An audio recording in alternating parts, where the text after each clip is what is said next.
알겠습니다. 예, 예.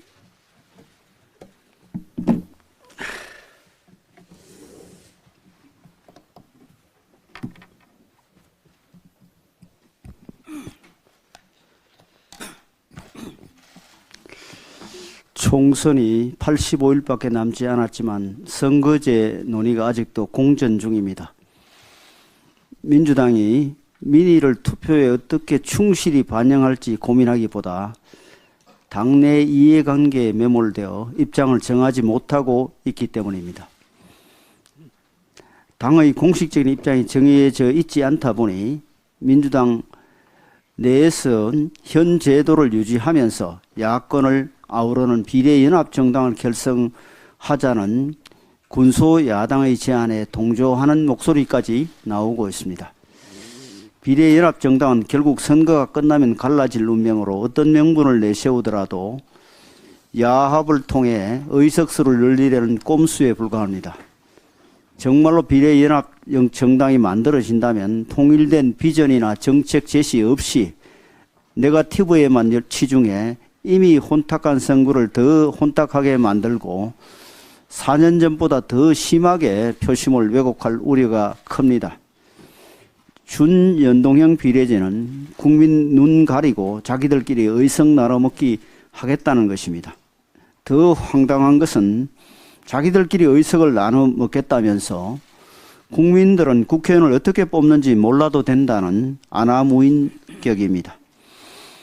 자기들도 이해하기 힘든 복잡한 선거법을 만들어 놓고 국민은 몰라도 된다는 발상은 국민을 바보 취급하는 것입니다.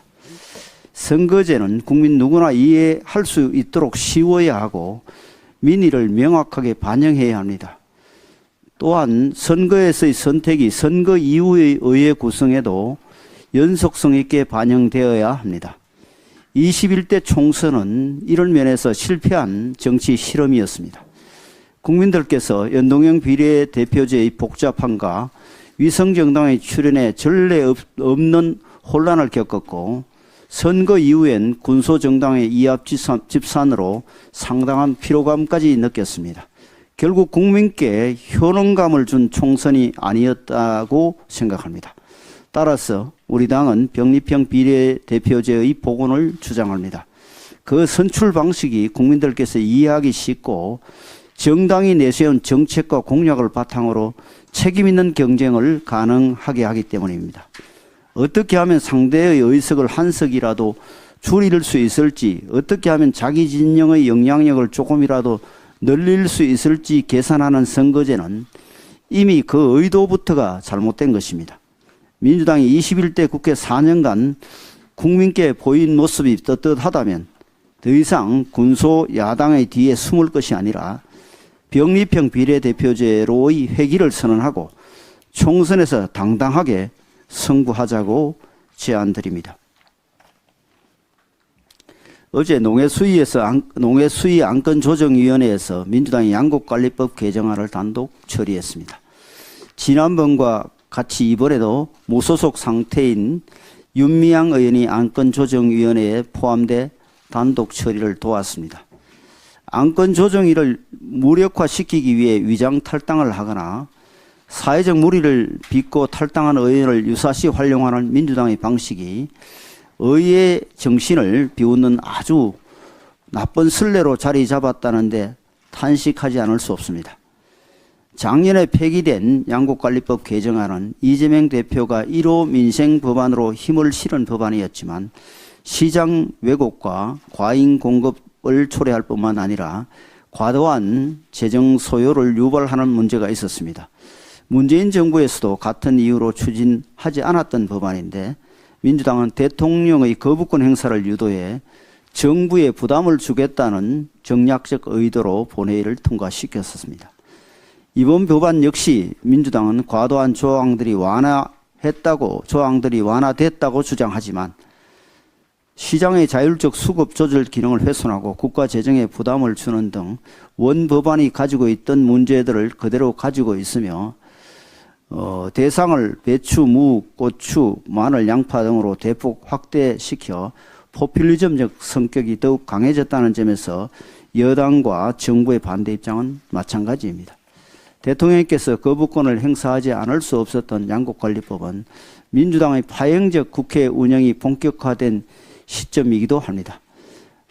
합의와 토론을 무시한 민주당의 폭주기관차식 의회 폭거와 우리 당의 절박한 제2요구권 행사 건의가 반복되며 전국이 본격적으로 얼어붙기 시작한 것이 양곡관리법 강행 처리 때부터입니다.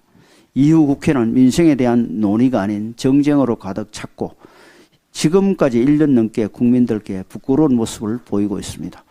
지금 상황에 민주당이 다시 양곡관리법을 꺼내들고 그때 모습 그대로 폭주의 시동을 걸고 있으니 이는 21대 국회 마지막까지 정쟁을 이어가겠다는 악의로밖에 볼 수 없습니다. 민주당이 추진하는 양곡관리법 개정안의 문제는 다시 하겠습니다. 민주당이 추진하는 양곡관리법 개정안의 문제는 지난 강행 추진 때도 충분히 다루어진 만큼 이미 국민들께서 많이 알고 계십니다. 그럼에도 불구하고 정략적 목적으로 폭주를 이어가는 모습을 국민들께서 냉정하게 판단하실 것입니다. 합당한 책임을 물을 것임을 민주당은 명심하시기 바랍니다. 세계 최대 IT 전시회인 CES가 지난주 마무리됐습니다. 첨단 기술의 향연이 펼쳐진 가운데 앞권은 단연 인공지능이었습니다. 자동차, 가전뿐만 아니라 뷰티, 유통, 농업에 이르기까지 일상생활 전 영역에 AI가 스며들고 있음을 확인할 수 있는 좋은 자리였습니다. 성큼 다가온 AI 시대를 앞당기는 핵심이 바로 반도체 산업입니다. 특히 GPT와 같은 생성형 AI가 대중화되면 전력 수요가 폭발적으로 늘어날 수밖에 없는데 이에 대응하기 위한 저전력 고성능 AI 반도체 기술 개발이 매우 중요합니다. 미래 먹거리 기술은 CES를 통해 보았듯이 하루가 다르게 발전하고 있고 세계 주요국들은 반도체 패권을 쥐기 위해 총성 없는 전쟁을 이어가고 있습니다. AI 시대 국가안보 핵심 자산인 반도체 산업을 더욱 키우기 위해서 무엇보다 규제를 확실히 풀어야 할 것입니다. 시대에 뒤처진 낡은 규제가 기술 개발에 발목을 잡는 일이 있어서는 안 될 것입니다. 또한 국가의 인적, 물적 자원 투입도 파격적이어야 할 것입니다. 미국과 일본은 반도체 르네상스를 위해 대규모 인프라 지원과 감세에 나서고 중국도 이에 질세라 반도체 굴기에 막대한 예산을 쏟아붓고 있습니다. 가히 국가 대항전 양상을 보이고 있다고 해도 과언이 아닙니다. 이런 현실 속에서 인프라 건설이나 세제 지원이 주요 국가들에 뒤처져서는 절대 초격차를 유지할 수 없을 것입니다. 재정당국도 기업들이 알아서 잘 하겠지 하는 안이한 생각을 버리고 나라의 명운이 걸렸다는 비상한 각오로 행정적, 재정적 지원에 앞장서 주시길 바랍니다. 국회도 산업의 쌀 반도체를 키우기 위한 노력에 더욱 적극적으로 나서야 하겠습니다. 앞서도 언급했지만 AI 시대를 충분히 향유하며 살기 위해서는 안정적인 전력 공급이 필수적입니다. 이를 제도적으로 뒷받침하기 위한 법안들, 국가기관 전략망 확충특별법, 송변전 설비 주변지역 보상지원법을 신속히 처리해야 할 것입니다. 민주당도 미래 반도체 강국을 위한 선제적 투자와 인프라 기반 확충에 적극 나서주길 당부드립니다. 더불어민주당의 단도직입적으로 묻겠습니다. 정치개혁 할 것입니까? 말 것입니까? 이 간단한 질문에 더불어민주당은 이재명 대표의 눈치를 보면서 말을 빙빙 돌리고 있습니다. 금고 이상의 형이 확정되면 재판 기간 동안 받았던 세비를 반납하겠다고 국민의힘은 약속했습니다. 더불어민주당은 이에 대해서 이미 더불어민주당도 비슷한 법안을 발의했다고 답을 했습니다. 그러나 그 법안은 그 내용이 아닙니다. 이재명 대표처럼 불체포 특권을 앞세워 불구속 상태에서 국회의원의 임기를 다 채우고도 금고 이상이 확정되면 전혀 세비를 반납하지 않아도 되는 그런 법입니다. 또 법리적으로도 불가능하다고 합니다. 법리를 따질 것 없이 국민 앞에 약속하고 스스로 그 약속을 지키면 그만입니다. 불체포 특권에 대해서도 법리적으로 불가능하다고 개헌을 해야 한다고 합니다. 이것 또한 국민께 약속하고 그 약속을 지키면 그만입니다. 이번 총선에서 불체포 특권을 내려놓는 개헌과 함께 대통령의 제2요구권을 없애는 내용으로 개헌하자고 주장합니다.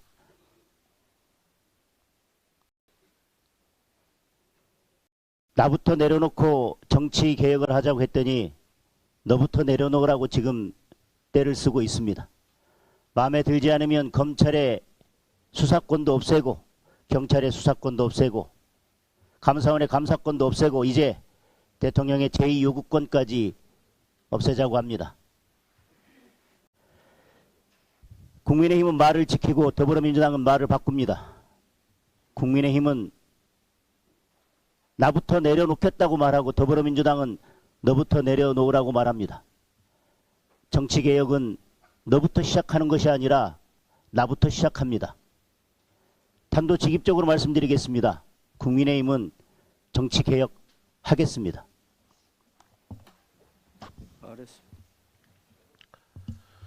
최근 정부와 여당은 어려운 경제 상황 타개를 위해 세금을 감면하고 재정 지원을 확대하며 과도한 규제를 완화하는 민생 정책들을 발표했습니다. 우선 취약계층의 전기요금 인상을 유예하고 소상공인 자영업자의 제2금융권 대출금 이자를 최대 150만 원 감면토록 했습니다. 또한 서민과 소상공인의 대출 연체 기록 삭제, 주택 공급 확대를 위한 1110 부동산 대책 등 높은 물가 상승률로 인한 국민 부담을 줄이고 침체된 경기에 숨통을 틔우기 위한 정책을 마련하였습니다. 그런데 민주당은 이러한 정책들에 대해서 총선 포퓰리즘이라며 비판을 하고 있습니다. 그리고 어제는 농해수위 안건조정위에서 쌀을 포함한 17개 주요 농산물의 가격을 국가가 보장하는 최저가격 보장제를 단독 처리했습니다. 해당 법안은 이미 제휴요구권이 행사된 바 있는 양곡관리법 개정안의 시즌2이자 비용 추계가 되지 않을 정도로 과도한 포퓰리즘 법안입니다. 한국농촌경제연구원 분석 결과에 따르면 쌀 단일 품목에만 가격 안정제가 도입된다 하더라도 재정 보존액이 2034년 최대 4조 1,700억 원에 이르고 다른 농산물까지 포함할 경우 재정 추계조차 쉽지 않은 상황입니다. 최저가격 보장제 도입은 고질적인 쌀 과잉 생산 구조 심화, 쌀값 하락 유발로 농민들에게 전혀 도움이 되지 않을 뿐만 아니라 정부의 재정 부담만 늘어나는 결과를 낳게 됩니다.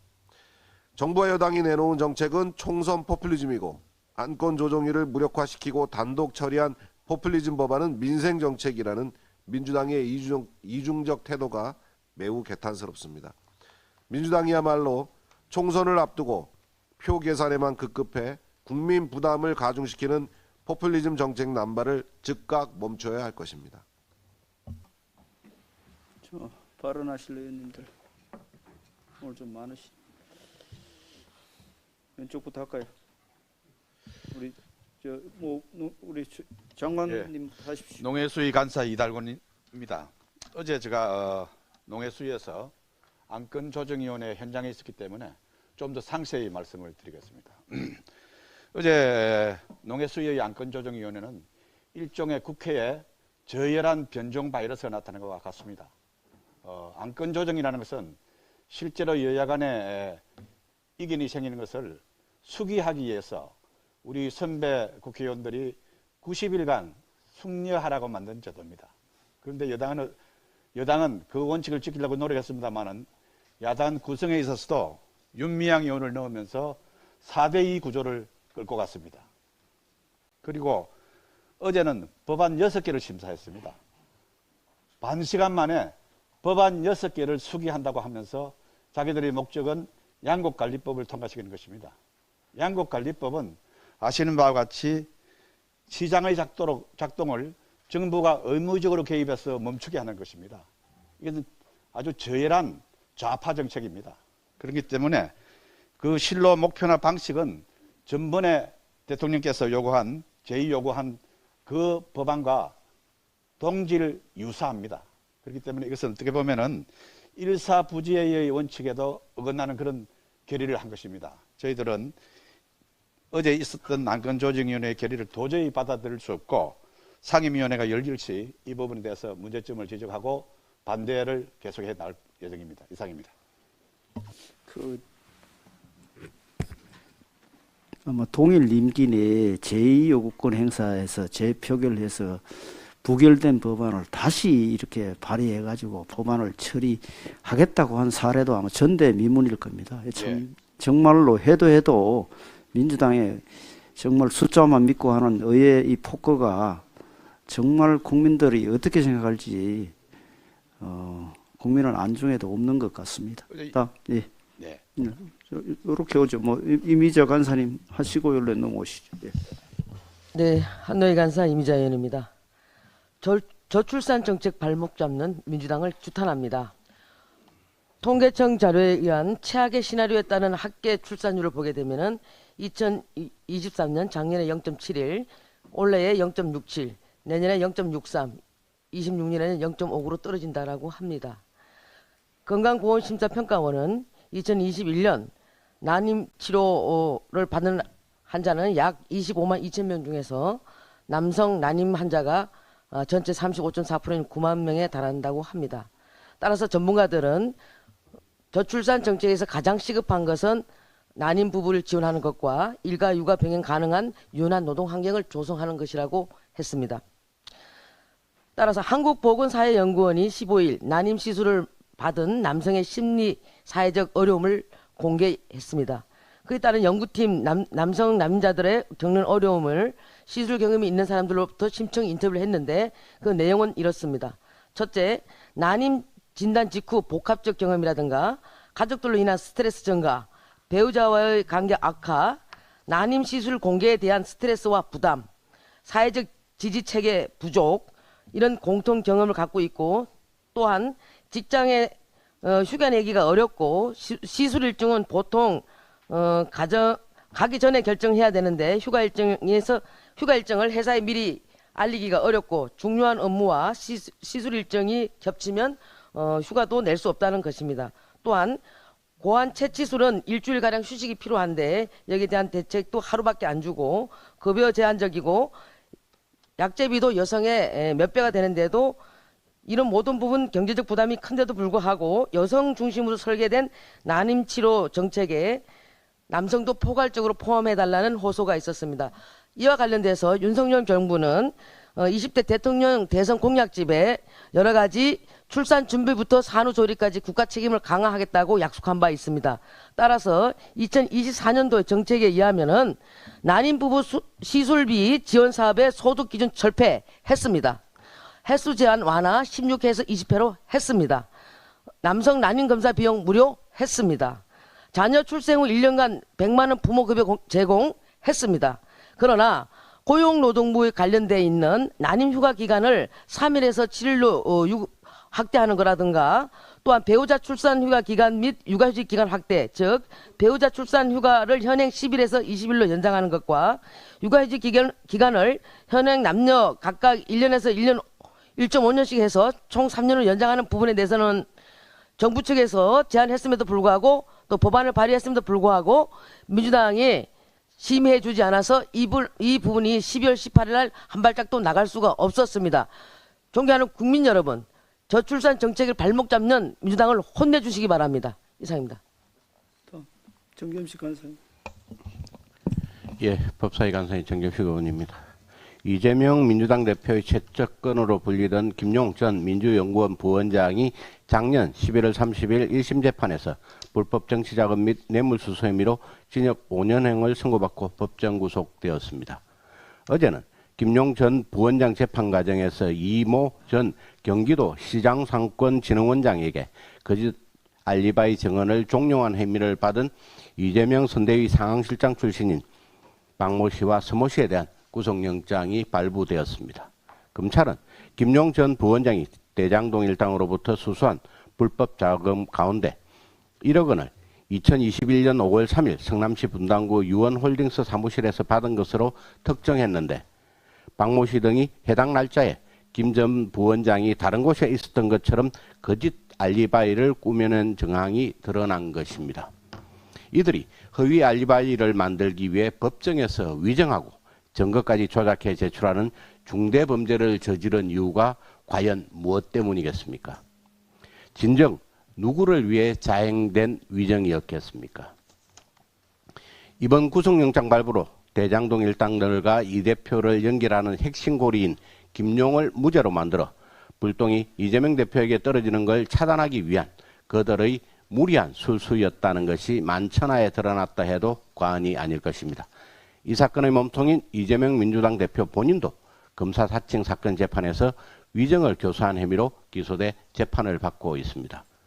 이번에 그 척건들까지 위정교사 혐의로 구속된 것에 대해 이 대표는 국민 앞에 입장을 밝혀야 할 것입니다.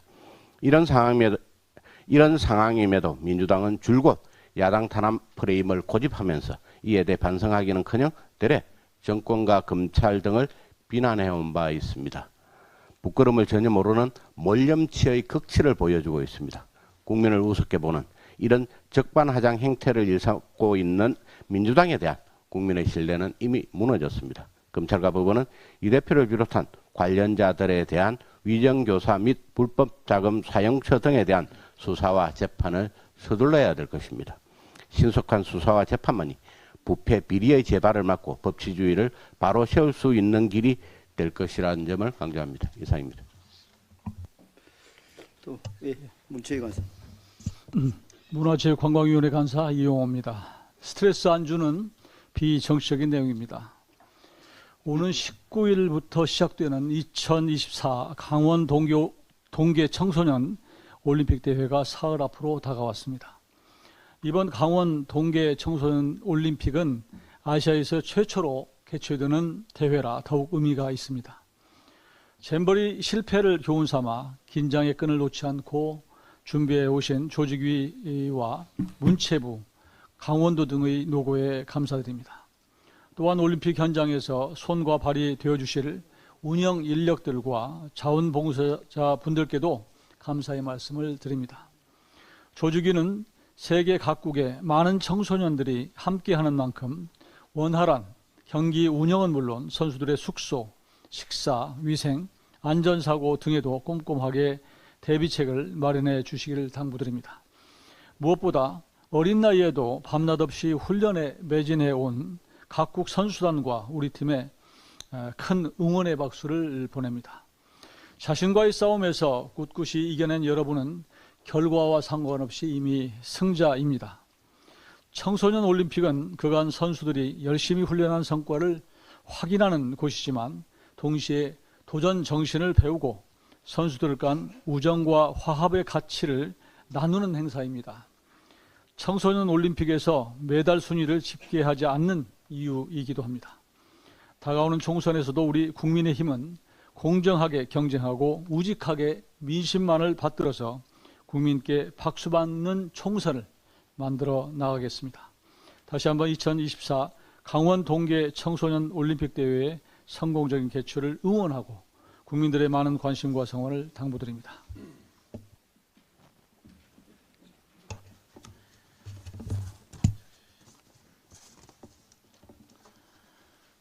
가방위 간사 박성중 위원입니다.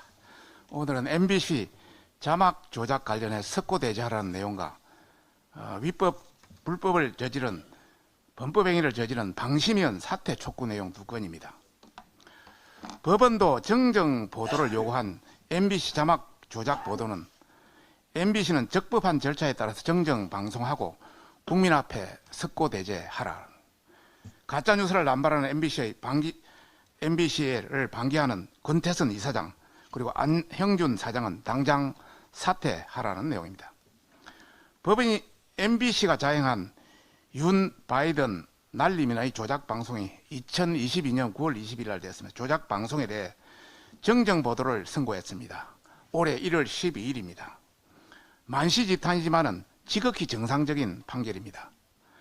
당시 MBC는 9월 22일 10시 7분경부터 국내 언론사 중에서 최초로 유튜브 채널과 정오뉴스에서 윤 대통령의 발언에 대해서 가로 열고 미국이라고 들어있습니다. 미국 국회에서 EXXL이 승인 안 해주면 바이든은 쪽팔려서 어떡하라는 제목을 달아서 영상을 게재하였고, 그날 총 4회 보도를 통해서 허위 사실을 대대적으로 유포했습니다. 그러나 법원은 MBC의 미국 순방 과정에서 윤 대통령은 미국과 바이든은이라고 발언한 사실이 없음이 밝혀졌으므로 이를 바로잡습니다 라고 언론중재법 제14조에 따라서 정정방송할 것을 요구하고 있습니다. 다수의 음성 분석 전문가들 역시 같은 판단을 내리고 있습니다. 하지만 MBC는 이를 인정하지 않고 현장 전체 기자단의 집단지성 결과물이었다는 어처구니 없는 주장을 하며 즉각 항소를 예고하고 있습니다.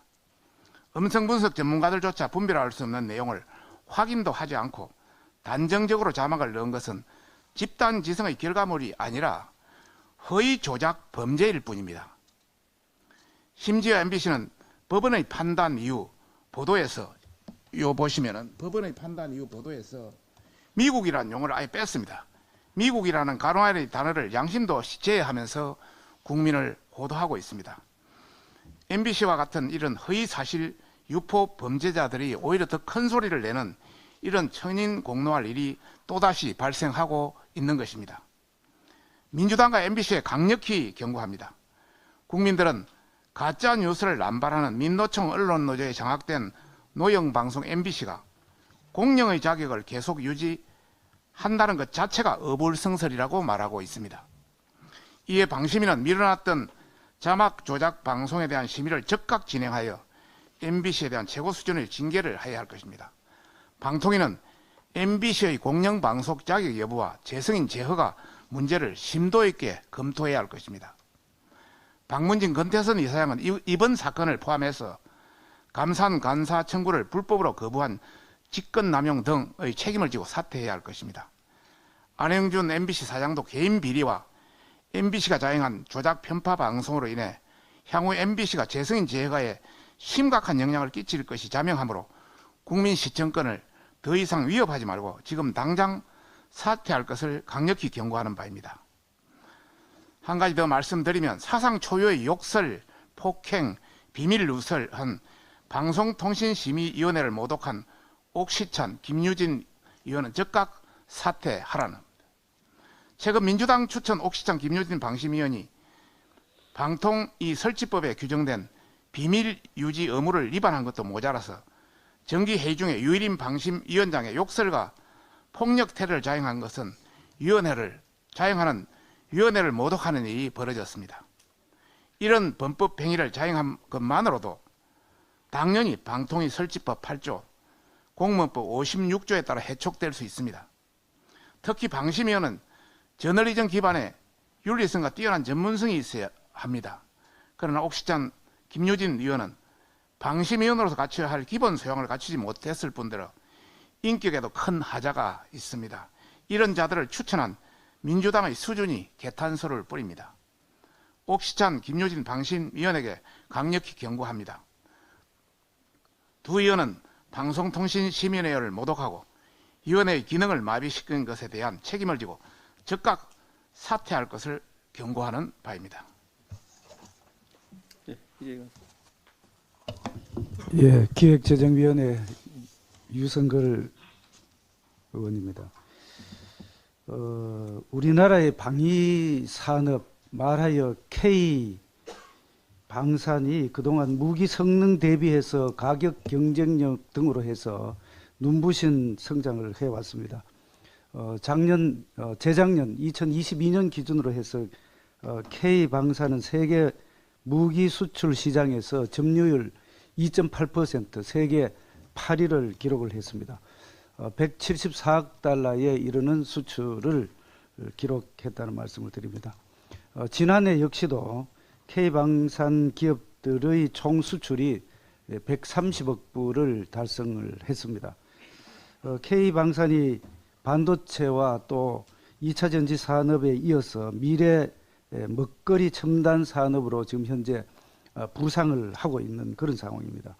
이에 정부도 방위산업을 국가 전략 산업으로 육성해서 수출 대상국과 품목을 다변하고 2027년까지 세계 방산 수출 4대 강국으로 도약하겠다는 그런 목표를 세웠습니다. 그런데 현재 폴란드와 진행 중인 총 규모로 해서 최대 30조 원 규모에 이르는 무기 2차 수출 계약이 지금 현재 어려움을 겪고 있는 것으로 지금 이렇게 알려지고 있습니다. 폴란드의 무기 구매 대금을 추가로 대출해 주기 위한 정책 금융이 한도 부족으로 그런 상황에 직면을 하고 있다고 합니다. 이를 정액하기 위해서는 한국수출입은행법 개정안이 필수적입니다. 그런데 이 개정안이 지금 현재 기획재정위원회에 지금 표류하고 있다는 말씀을 드립니다. 현재 한국수출입은행의 법정 자본금이 15조 원입니다. 이것을 30조 원 내외 규모로 증액하기 위한 개정안들이 지금 현재 논의가 되고 있지만 진척이 안 되고 있다는 그런 말씀을 드립니다. 더 이상 미루는 것은 국익에 심각한 타격을 줄 수가 있고 또 국회가 오히려 K산업, K방산을 발목 잡는 그런 상황이 될 수가 있습니다. 그렇기 때문에 국회는 수출입은행의 법정자본금 확충 등으로 무기 수출에 대한 금융 지원을 누리기 위한 입법을 하루속히 서둘러야 하겠습니다. 민주당에 촉구합니다. 수출입은행법을 포함해서 민생 그리고 경제 살리기 관련 법을 기획재정위원회에서 하루속히 추진할 수 있도록 적극적으로 협조해 주시기 바랍니다. 이상입니다. 이태규 간사님. 네, 교육위원회 이태규 간사입니다. 새해 한반도 정세가 더욱 엄중합니다. 김정은 북한 국무위원장이 대한민국을 제1적대국, 불변의 주적으로 명기해야 한다고 밝혔습니다. 대한민국이 화해와 통일의 대상이자 동족이라는 생각은 현실 모순적인 기성 개념이며 철저한 타국이자 적대 국가로 규정하며 민족 관계를 완전히 부정했습니다. 최고인민회의 또한 적화통일을 의미하는 우리의 조국통일 노선과 극명하게 상반되는 흡수통일, 체제통일을 국책으로 정한 대한민국과는 언제 가도 통일을 이룰 수 없다고 했습니다. 북한의 이런 태도는 사실 새로운 것이 아닙니다. 북한은 그동안 입만 열면 우리 민족끼리를 내세웠지만 그것은 남남 갈등을 노린 것일 뿐 남북관계나 국제사회에서 민족의 진정성이나 동질성을 보여준 사실이 없습니다. 철저하게 국가관계, 국가의 이익 관점에서 남북관계에 임해왔을 뿐 아니라 이산가족 상봉 등 인도적 차원의 관계조차 거부하며 핵개발과 미사일 도발, 남북 공동연락사무소 폭파 등 심각한 적대적 행위를 자행해 왔습니다. 이제 북한은 남북관계를 바라보는 자신들의 실체적 입장을 드러내고 그것을 헌법으로 공식화하겠다는 것입니다. 그렇다면 대한민국 안보태세는 물론 아이들을 가르치는 통일 교육의 개념과 기조도 달라져야 합니다. 우리는 북한을 대하는 데 있어 한반도 평화와 남북관계 협력에 진정성을 갖고 임하면서도 엄중한 현실에 기초하지 않고 북한의 선의를 강조하며 민족 관계에만 기대려는 편향된 통일 교육이 있다면 이를 바로잡아야 합니다. 박명림 교수의 주장처럼 70년간 분단 이후 한반도에는 대한민국과 조선이라는 정체성이 서로 다른 두 국가가 사실상 등장했다는 객관적 사실을 인정하고 우리 아이들에게 객관적 사실을 가르쳐야 합니다. 아직도 80년대 세계관에 갇힌 친북 이념 세력들은 몽상적인 민족 통일을 주장하며 그것을 우리 아이들에게 주입시키려 하지만 이제 통일 교육은 냉정한 남북관계 현실에 기초해서 실용적 교육이 이루어지도록 해야 합니다. 북한은 같은 민족이지만 북한이 도발과 핵 위협이 실존하는 현실에서 민족 통일보다 대한민국의 안전과 한반도 평화 공존이 더 중요함을 가르쳐야 합니다. 이를 위해 자유, 인권, 민주주의 등 인류 보편적 가치와 안보 의식을 강화하는 대한민국 중심의 실용적인 통일교육 교재가 새롭게 만들어져야 합니다. 태영호 관사님.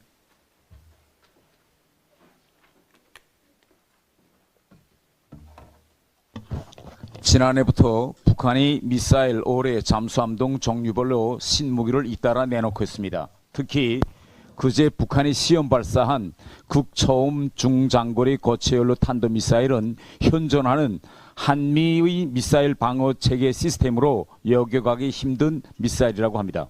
이렇게 북한의 위협이 하늘과 땅, 바다에서 몰려오고 있는데 문재인 정권 시절 북한과 맺은 9.19 군사합의서가 남북 간 적대 행위를 종식시키기 위한 합의서가 아닌 평화 쇼를 위한 합의서였음을 보여주는 엄중한 사실이 밝혀져 우리 국민들을 다시 놀라게 만들고 있습니다.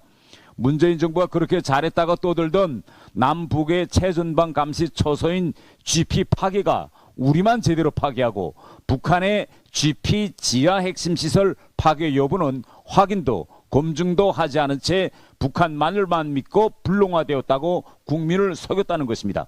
심지어 당시 현장 검증단이 불능화에 대한 위구심이 충분히 해소되지 않았다고 보고했고 군 측에서도 불능화가 됐다고 판단하기 어렵다고 보고했지만 윗선에서 묵살했다고 합니다.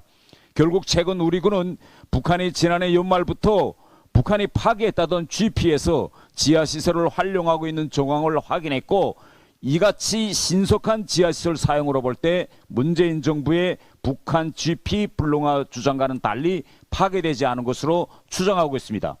우리 GP는 외부에 노출된 지상 요새가 핵심입니다. 그런데 이 그림에서 보는 것처럼 북한의 GP는 이렇게 산 위에 있는 외부 감시 초소보다는 이렇게 지하 통로를 통해서 산 중턱으로 연결된 지하 소규모 진지가 핵심입니다. 여기서 보는 것처럼 이렇게 GP 감시 외부에 있는 GP 감시 초소가 지하 통로를 통해서 산 중턱으로 연결되어 있고 바로 이 지하 핵심 시설이 핵심인 것입니다. 여기에서는 기관총이나 소총과 같은 직사 화기로 직접 청왕구로 연결되어 있어서 우리 측을 향해서 사격을 할 수 있는 이런 지하 시설입니다. 우리 군의 핵심인 지상 GP를 모두 파괴한 데 반해 북한은 이 핵심인 지하 시설을 그대로 둔 채 파괴했다고 기만 전술을 썼고 다시 신속한 복원에 나선 것입니다. 결과 우리 군은 GP 11곳을 철거하면서 지상, 대공, 침투, 감시 능력이 조화됐습니다. GP는 말 그대로 대한민국과 우리 국민, 시민들을 최전방에서 지키는 방패인데 가짜 평화쇼를 위해 우리 스스로 방패에 구멍을 뚫은 거나 다름없습니다. 이는 직권남용, 직무유기를 넘어서 이적 행위입니다. 북한 말만 듣고 현장 검증단의 보고를 묵살하고 허위 발표를 강령제한 윗선이 누구인지 철저히 조사하고 책임자를 엄벌해야 합니다. 필요하다면 국정조사, 감사원 감사, 특검 등 가능한 수단을 다 동원해야 합니다. 민주당도 대한민국의 공당이라면 적극적으로 동참하기를 바랍니다. 이상입니다. 서정수 의원 마지막으로 하십시오. 네, 보건복지위원회와 인구특위위원으로 활동하고 있는 원내 부대표 서정수 의원입니다. 소아당뇨병 문제와 관련하여 한 말씀 드리겠습니다. 지난 9일 태안군에서 일형 당뇨병을 앓고 있는 8살 난 아이의 지역사회에서도 봉사 참여가 활발했던 부모가 아이의 고통스러워하는 모습과 경제적인 큰 부담으로 인한 고통을 호소하다가 아이와 함께 가슴 아픈 가족 죽음을 선택하게 된 있어서는 안 될 비극이 벌어졌습니다. 이 소식을 접하며 참담한 마음을 금할 길이 없었습니다. 저는 지난해 2월 대한당뇨병연합이 여야 복지위원들과 함께 개최한 소아 청소년 청년 당뇨병 법안 상정과 통과를 위한 토론회를 공동 주최하며 소아를 비롯한 우리나라 젊은 당뇨병 환자들의 현실과 고통에 대해 더 세세하게 알게 되었고 21년에 발의된 우리 당 이명수 의원 대표 발의 관련 법안에 소속한 통과를 촉구한 바 있습니다. 일형 당뇨병은 췌장에서 인슐린이 분비되지 않아 혈당 조절이 되지 않는 질환으로 주로 소아 청소년기에 발병하며 환자들이 매일 인슐린 주사를 맞아야 하는 육체적 경제적 고통은 물론 그로 인해 사회적 편견과 차별이 대상이 되기도 하는 등 복합적이고도 심각한 어려움에 처해 있는 현실입니다. 우리 윤석열 정부는 이러한 보건 민생 문제를 해결하기 위해 올해 3월부터 소아당뇨 환자가 인슐린 주사 시 사용하는 인슐린 펌프 등의 건강보험 지원을 확대하기로 한 바 있습니다. 또한 이번 사건을 계기로 그 시행 시기를 2월로 앞당기는 등 지원 대책을 강화하기 위해 발빠르게 대처하고 있는 점은 의미가 크다고 할 것입니다. 그 내용은 소아 당뇨병 환자의 본인 부담률을 30%에서 10% 수준으로 낮춰 기존의 월 380만 원이 넘던 경제적 부담이 45만 원에 경감되는 내용입니다.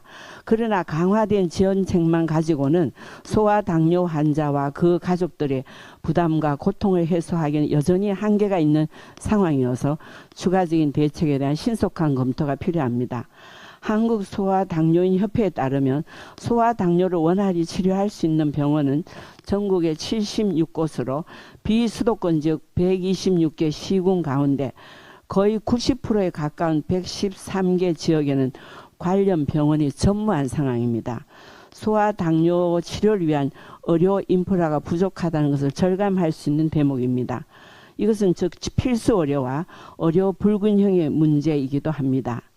이와 관련하여 소아 당뇨 등에 대한 별도의 지원 체계 마련을 골자로 하는 소아 청소년 청년 당뇨병 환자 등 지원에 관한 법률 제정안은 저희 국민의힘 이명수 의원께서 21년 10월에 발의한 법안을 현재 국회에 계류 중에 있습니다. 현재까지는 심뇌혈관 질환과 함께 관리되고 있다는 이유로 별도의 지원체계 필요성에 대한 소극적으로 논의된 것이 사실이나 현재의 지원체계 마련은 부족하다는 것이 입증되고 있는 만큼 이 부분에 대한 보다 적극적이고 전향적인 논의가 필요할 것으로 보입니다. 또한 1형 당뇨병의 중증 난치 질환 인정을 통한 보험료 본인 부담 경감, 학교에서의 인슐린 투약 문제 등 소아 당뇨 환자들의 고통 해소를 위한 대책을 보다 구체적 적극적으로 논의 대처해야 나갈 시점입니다. 저출산 문제가 날로 심각해지고 있는 작금의 대한민국에서 고통받는 아픈 아이에 대한 국가 지원이 부족해 온 가족이 함께 고통받는다는 것은 있어서는 안 될 일입니다.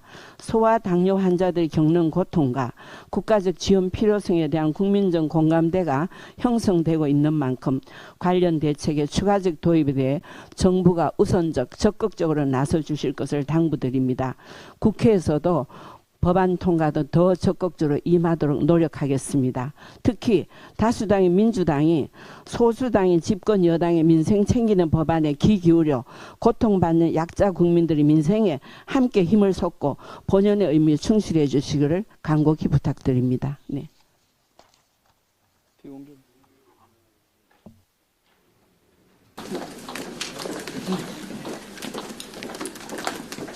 네, 알겠습니다.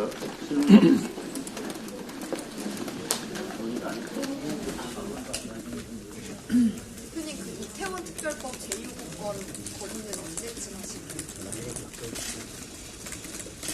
목요일 날 의원총회가 있습니다. 의원총회에서 의원들의 의견을 듣고 또 논의하고 해서 제가 판단하겠습니다.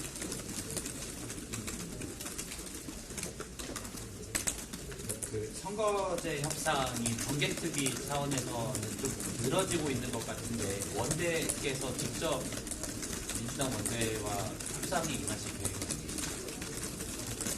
이제 원내대표끼리 나설 그런 아직까지 타이밍이 안 되는 게 민주당이 지금 입장이 안 정해졌습니다. 입장이 정해져야 양당의 입장을 가지고 이제 그 협상을 할 수 있는데 그래서 지금 정개특위에서 논의를 하고 있습니다. 하고 있는데 빨리 민주당에서 입장이 정해지면은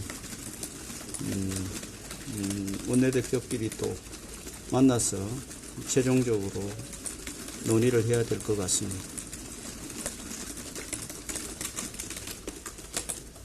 한동훈 비대위원장께서 금고형 이상 확정 시 세비 반납 의무화한 법안 발의하겠다 말씀하셨는데 원내 발의 계획 있으십니까? 발의 준비하고 있습니다. 대표님, 이태원 관련해서 오늘 아침에 홍익표 원내대표께서 그 수사심의위에서 그 서울경찰청장 기소하라고 의견 낸 것 관련해서 아직 뭐 이렇게 바와라 진상조사가 끝나지 않았다, 이태원 특별법 수용을 건의해야 된다 이렇게 주장했는데 여기에 대해서 어떤 생각인가요? 다시 한번 질문이 정확하게. 수사심의위에서 그 그러니까 김광 서울청장에 대해서 기소하라는 의견에 이렇게 모은 것 관련해서 아직 진상규명이 끝나지 않았다, 이태원 특별법 관련해서도 국민의힘에서 수용하라고 대통령에게 건의해야 된다 이렇게 회의에서 발언을 해서. 수사심의위원회에서 서울경찰청장을 기소하라고 하는 것은 이제 그동안에 이 기소 여부와 관련해서 계속 검찰에서 판단을 하지 못해서 수사심의위원회의 논의에 붙여서 이제 정리를 한 거고, 그것하고 이태원 특별법의 진상규명이 덜 됐다고 이야기하는 거하고 인과관계가 조금 이해가 되지 않습니다. 그래서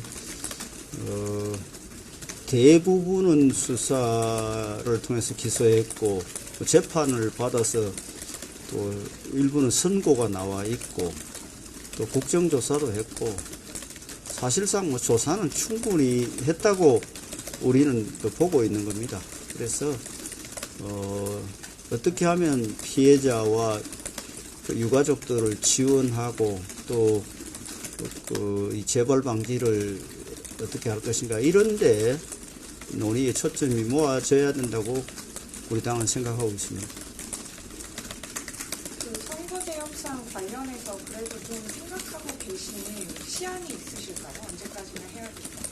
뭐 시한은 저희들은 뭐 정해놓고 있지는 않습니다만, 가급적 빨리 그 선거제 협상이 타결이 돼야 국민들께서도 선거 그 법을 이해하시고 선거에 임하실 수 있고, 또 출마하려고 하는 그 후보자들도 혼선이 좀 이렇게 줄어들 것으로 생각합니다. 늦출 이유가 없다고 생각합니다. 마치겠습니다. 대표님, 법안 협상 조금 진척이 있는 부분이 있으실까요?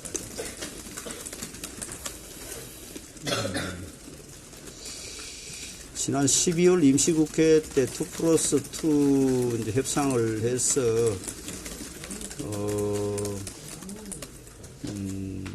민생법안을 좀 빨리 좀 처리하려고 노력을 했었는데, 처음에 출발할 때보다 기대에 미흡했습니다. 그래서 1월 임시국회에도 필요하다면은 계속 가동해서 그 민생법안을 한 건이라도 더 처리할 수 있도록 최선을 다하겠습니다. 대표님, 죄송합니다만 이재명 대표님 관련해서 테러 관련해서 이제 민주당이 부실 수사다, 특히 뭐 정권 차원에서 뭐 은폐 축소하고 있다면서 있다가 본청 앞 계단에서 규탄 대회도 하고, 지금은 이제 행안위도 소집해서 뭐 현안 질의를 하겠다고 하고 있는데, 국민의힘 방침이랑 입장은 좀 어떻게 되는지 궁금합니다. 민주당에서 문제 제기하는 내용들이 이제 몇 가지가 있는데 다 수사기관에서 해명을 했고, 그 해명이 또 충분히 이해가 되는 내용들입니다. 그럼에도 불구하고 뭐 규탄대회까지 할 일인지 왜 그러는지 뭐 짐작은 가지만, 지금 경찰이 제1야당, 그것도 절대적인 다수 의석을 가진 제1야당의 대표 관련 사건을 그 수사를 미진하게 해서 그 후과를 경찰이 어떻게 감당하겠습니까? 우선 그 경찰이 뭐 수사를 미진하게 할 이유도 없고 또 은폐할 이유도 없습니다. 그러니까 그 어떤 그 뭐 그 기관이든 사람이든 뭐 일을 하는 데 있어서 누구나 이해할 수 있는 동기가 있어야 되잖아요. 이거를 뭐 은폐해서 어떤 이익이 있거나 또 뭐 그 감춰야 될 그런 말 못할 사연이 있거나 뭐 그런 그 일들이 있을 수 없는 일입니다. 백주 대낮에 일어난 이 사건과 관련해서 국민들이 다 지켜보고 계시고 또 야당이 뭐 얼마나 또 그 내 눈으로 보겠습니까? 그런데 수사기관이 어떻게 이거를 뭐 감출 수도 없고 수사를 미진하게 할 이유도 없습니다. 그러니까 어떤 사안이 생기면은 여러 가지 상황을 종합적으로 보면은 그럴 개연성이 있는지 없는지에 대한 판단을 충분히 할 수 있다고 생각합니다. 지금 뭐 그 이 피습 사건과 관련해서 여러 가지 또 뭐 국민적인 비난도 있고 뭐 이런 상황 임을 여러분 잘 알고 있지 않습니까? 그래서 우리 당은 오히려 이게 뭐 민주당이 당내 문제라든지 이런 여러 가지 국민적 우려나 국민적 비판에 대한 출구 전략으로 업무로는 계속 얘기하고 있지 않나 이런 생각을 할 수밖에 없습니다. 예전에 김기현 장대가 전당대회 시절에 말을 있었긴 하지만 위성정당은 꼼수라 절대 안 된다고 하셨잖아요. 네네. 근데 민주당이 강행해서 꼼수 위성정당을 만든다고 하더라도 안 된다는 입장은 변함이 없으실까요? 우리 당은 일관되게 위성정당 자체가 출범할 수 없는 선거법을 만들자는 겁니다. 아니 위성정당이라는 게 국민들이 이게 지금 무슨 그 선거판이 무슨 야바이판도 아니고 이런 일이 있어서 되겠습니까? 우리나라가 그런 수준의 나라가 아니잖아요. 그렇잖아요. 위성이라는 게 이게 말이 되는 이야기입니까? 무슨 페이퍼 컴퍼니도 아니고요. 그렇잖아요. 이제 마치겠습니다. 고맙습니다.